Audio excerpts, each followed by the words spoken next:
All right, we have one more situation we need to cover on support for a pergola system, and that would be when you're putting a pergola on an existing or a new deck. You need to have support in the deck structure to carry the weight of the pergola.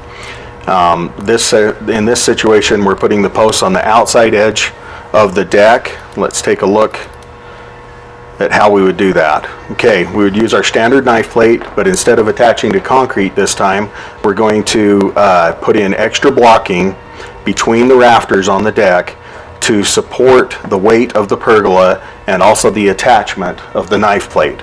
This time it is attached with lag bolts instead of the concrete wedge anchors.